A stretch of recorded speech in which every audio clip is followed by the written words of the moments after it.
Oi, aí, olá, gente, tudo bom? Começando aqui mais um vídeo do canal pra vocês. E aquela coisa, né, tchê? Se inscreve no canal, deixa um like. Se é a primeira vez que você tá passando aqui, comenta bastante pra me fazer. Faz logo o combo, se inscreve, dá like. Me segue lá no Instagram também, pra você não ficar por fora de nenhuma novidade. E eu tenho que lembrar pra vocês da nossa meta, porque já tem vários vídeos que eu não falo dela. Eu tenho que lembrar pra vocês que quando chegar nos 10 mil, eu vou fazer uma semana de vídeo de casa pra vocês durante 7 dias. Gente, que bênção isso. Então, por favor, vamos lá, mostra pros seus amigos que a gente, ó, vai ter aquela semana, viu? Aviso, entrega e recado dado, vamos pro caso.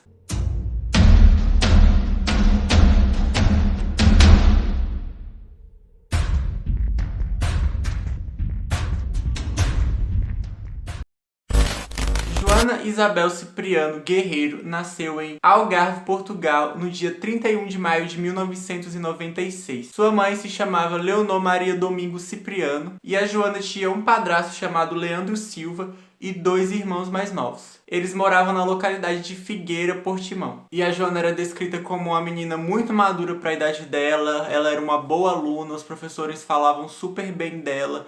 Ela também já era muito responsável pela pouca idade que ela tinha. Ela só tinha 8 anos de idade na época do caso, mas ela já tomava conta da casa, olhava os seus irmãos quando a sua mãe não estava. Ela também já sabia cozinhar, ela ia no mercado sozinha, então ela sempre foi muito independente. Então, no ano de 2004, os professores da Joana se reuniram e fizeram uma queixa contra a família da Joana, porque ela andava muito desnutrida, ela era muito magrinha. E aí eles entenderam que isso era um tipo de abuso, que eles não estavam dando de comer a menina direito. E também pelos serviços que ela dizia que fazia, como ficar sozinha em casa, cuidando dos irmãos, cozinhar. Eles interpretaram isso como uma forma de abuso da família dela. E essa questão, na verdade, da Joana estar desnutrida ou muito magra, a família dela era muito pobre, isso não era tão falado assim. A Joana ela nunca reclamava de nada.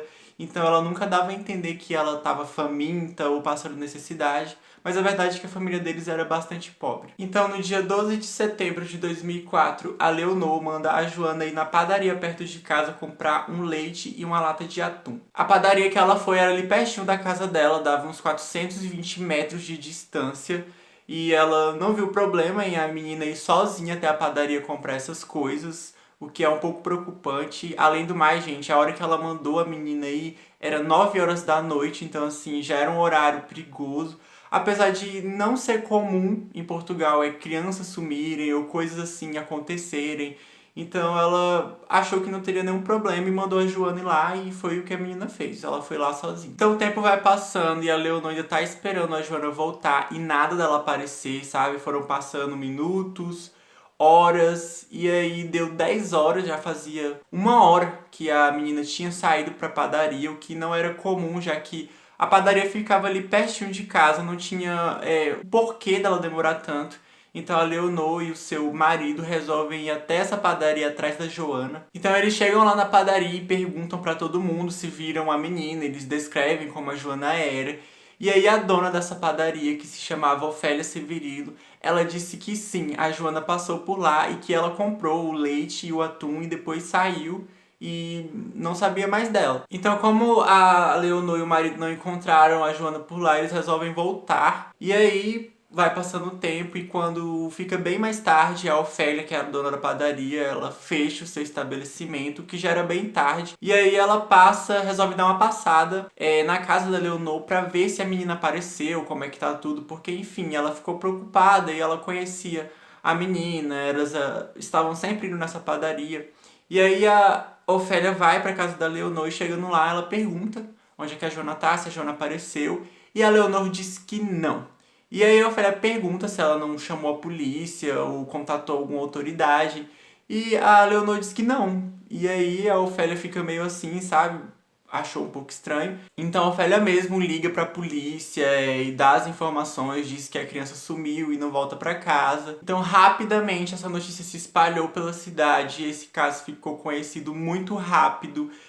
Pessoas ajudaram nas buscas, a polícia se mobilizou, os vizinhos, amigos, também caiu na mídia essa história, porque, enfim, gente, essas coisas elas não são comuns de acontecer em Portugal, Lá quase não acontece isso, é muito raro. Então, quando uma coisa desse nível acontece, isso chama a atenção de todos, da mídia. Tanto que o último desaparecimento de uma criança foi registrado lá em 1990. De 1990 até 2004, gente, tem um longo chão, sabe? Isso não acontece. Então foi algo assim que chocou o país. Então a família fez vários cartazes com a foto da Joana, descrevendo suas características físicas, e lá também tinha o contato da família. A mãe, Leonor, sempre dava entrevistas fazendo um apelo para quem tivesse com a filha devolver. Ela também disse que essa pessoa se aproveitou desse dia 12 de setembro para sequestrar sua filha, porque nesse dia específico, no dia 12, lá em Portugal acontecia uma festa que se chamava a Festa da Aldeia. E eram festas que eram feitas nas aldeias históricas de Portugal, então é uma coisa bem cultural, todo mundo participava.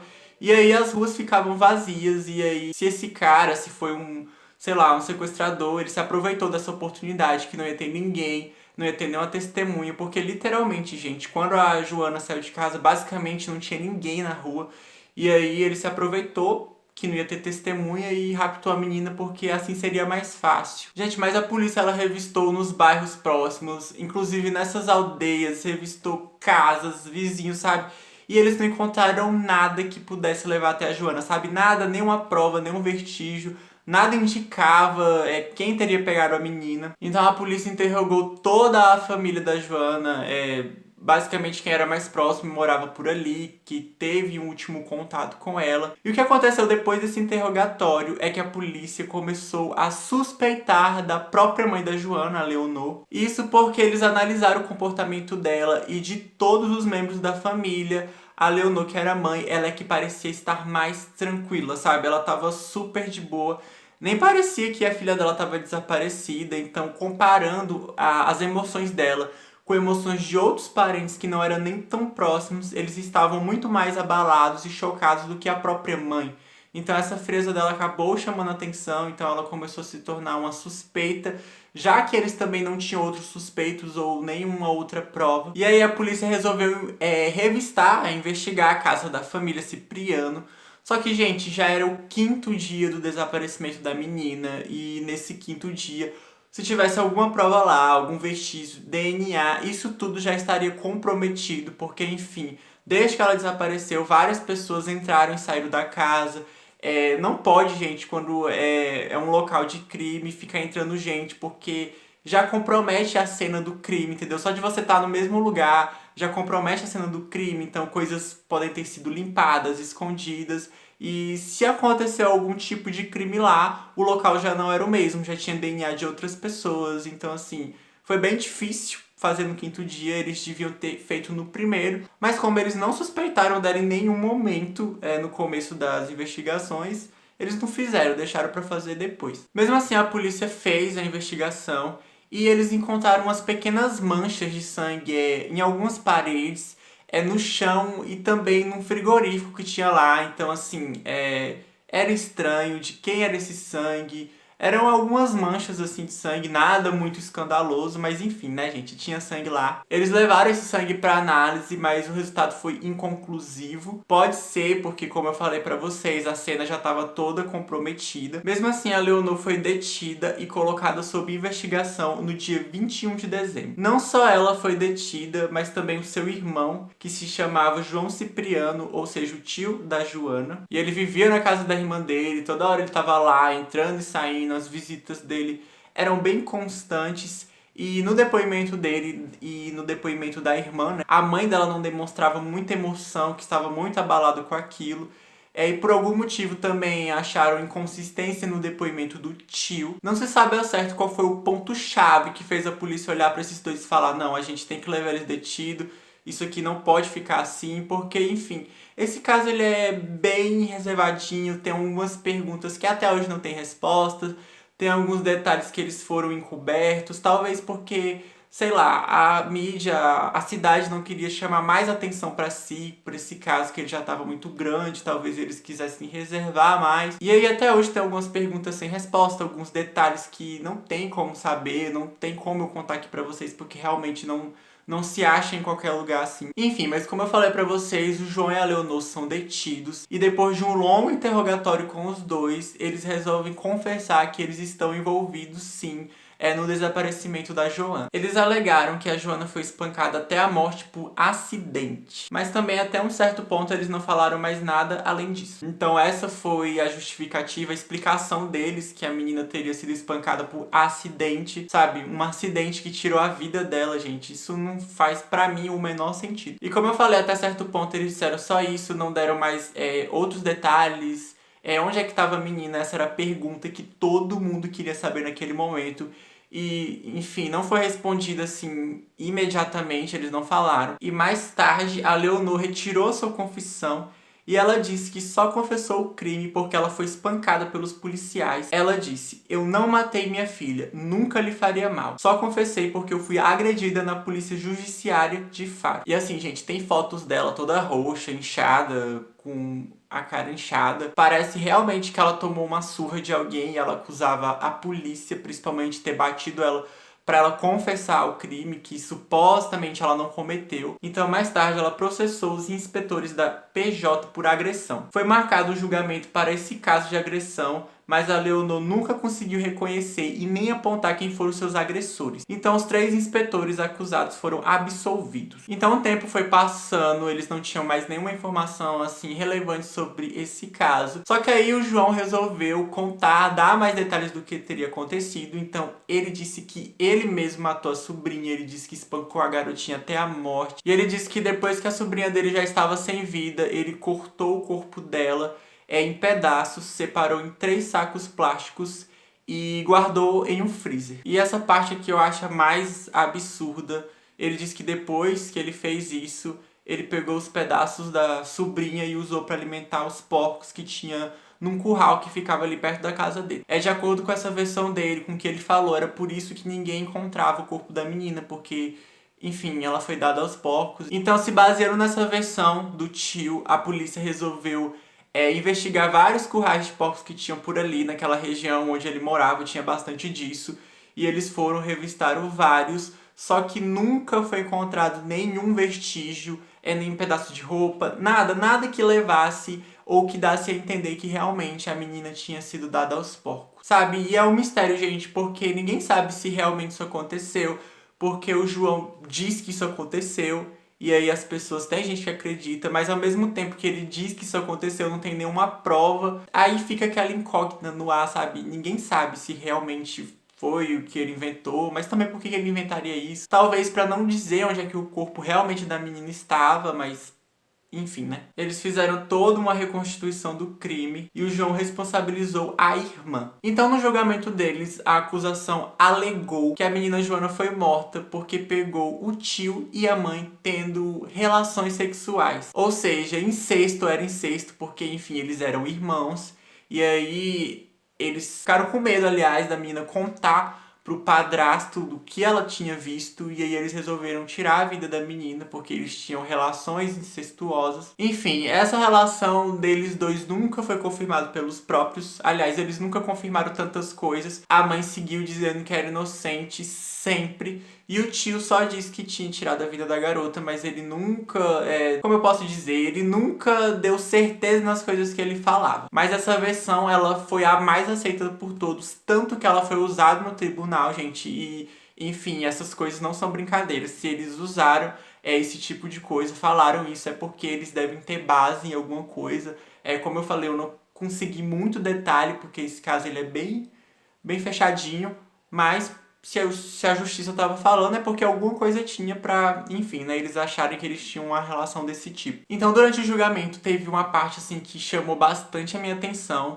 Foi perguntado pro João se ele teria abusado da sobrinha dele antes dele se livrar do corpo dele. E o João respondeu: "Eu não lhe fiz mal, eu só a matei." Assim, gente, tipo, eu não lhe fiz mal, eu só a matei. Pra ele, matar, tipo, era de boa, entendeu? Mas o resto não. O que eu achei, assim, ai, que coisa de gente maluca. Então, em novembro de 2005, a Leonor e o João foram acusados pelos crimes de homicídio qualificado e ocultação de cadáver. O João foi condenado a 19 anos e 2 meses de prisão, a Leonor a 20 anos e 4 meses de prisão. Em abril de 2013, a Leonor foi julgada e condenada a mais 7 meses de prisão por ter mentido sobre as agressões da polícia judiciária. No tribunal, a Leonor foi descrita como cruel, perversa, usando a própria filha de Carrasco juntamente com o irmão João. O corpo da Joana nunca foi encontrado até hoje, o que dá mais ênfase para as pessoas acreditarem naquela versão do tio sobre os porcos. E, gente, eles fizeram uma busca absurda durante todos esses anos. É sério, eles nunca acharam nada,